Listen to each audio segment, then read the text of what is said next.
it's Jasma, and today, in light of the weather getting a little warmer out, we are making a refreshing lemon Earl Grey tea loaf cake. This cake simply just tastes so good. Usually I would care a lot about the appearance of my cakes and just foods in general, but we're keeping that super simple today and allowing the flavor to be the true star of the show. The citrusy scent of the lemon combined with the mellow flavors of the Earl Grey tea just makes for such a lovely combination of flavors, and there's also a nice balance of sweet and sourness. It just tastes good. Let's get started. First off, I'm gonna make the milk tea so that we can mix it into the batter later on. Allow the milk to come to a simmer in a small saucepan, and once it forms some bubbles, you can add in the tea leaves. I'm using Earl Grey tea leaves because I find that it blends pretty well with the lemon flavor, but you can honestly use any sort of tea that you would like, and you can have a little fun experimenting with different flavor combinations. Then just let this sit, give it a stir every once in a while, and we're going to use this a lot later on when we mix together the wet ingredients.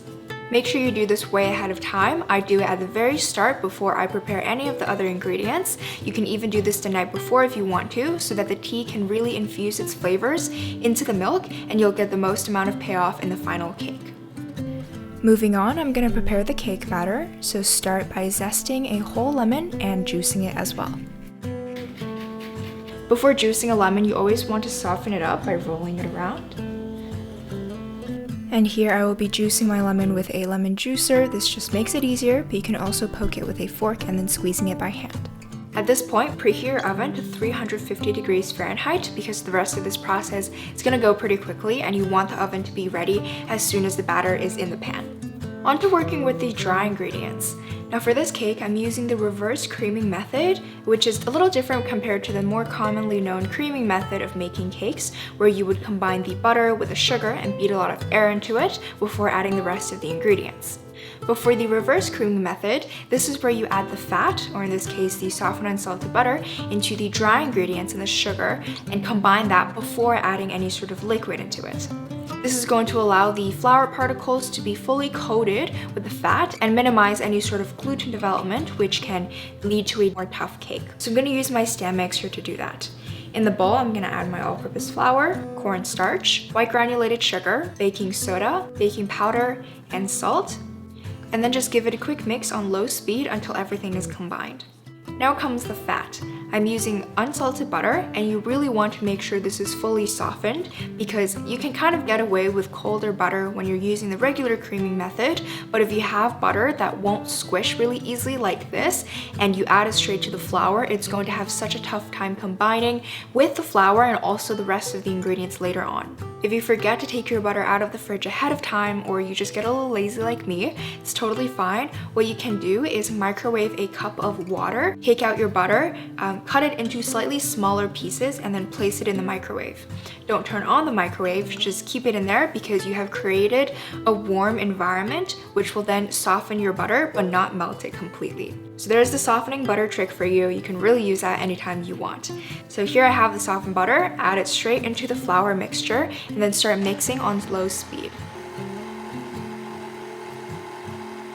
While that's mixing, I'm gonna come back to the milk tea, which has been sitting for about an hour. You can see the color has clearly turned into a tea-like color. So I'm going to strain out the tea leaves because we're not gonna be using that in the cake. You're just going to be left with some really smooth milk tea. Measure out 1/4 cup, which is 60 grams of this tea. Set it aside, and then now we can start to mix together the wet ingredients. So in a bowl, crack in your eggs, combine that with sour cream, the lemon juice, and your milk tea. The dry ingredients should be ready by now. You can see that it has formed a really fine mixture, almost like sand. And before adding in the wet ingredients, I'm going to quickly combine the lemon zest. Then slowly stream in the wet ingredients while the mixture is running on low speed so that it can combine evenly. Once there are no more dry clumps, scrape down the sides of the bowl to ensure you didn't miss anything, and then slowly crank up the mixer to the highest speed just to give it a bit of a burst and ensure everything is fully combined. And now we're ready to prepare our cake tin. I have a loaf pan here, and I'm going to grease it using some non-stick cooking spray. You can also butter it and flour it, but I find that this is just the easiest and it does the job. Now transfer the batter into the greased loaf pan. Smooth out the surface to the best of your ability so that the cake can rise evenly, and then tap the entire pan on the counter a couple of times to release any huge air pockets so you don't get empty pockets in the final cake. And bake it in the oven at 350 degrees Fahrenheit for 40 to 45 minutes. The time may vary depending on the size of your loaf pan, so just keep an eye on it.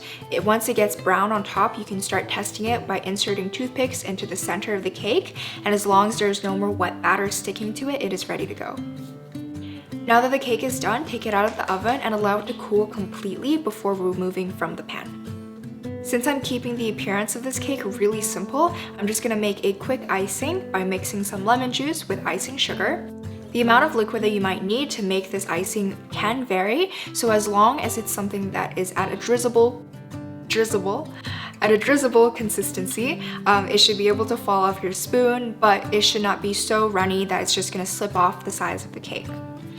Then just quickly drizzle it on top of the cake, and that's it. Slice this up nice and thick, and I recommend serving while it's either at room temperature or slightly heated up in the microwave. I think the texture is best then. I really hope that you enjoyed this very simple but absolutely delicious cake. Thank you so much for watching, and see you soon.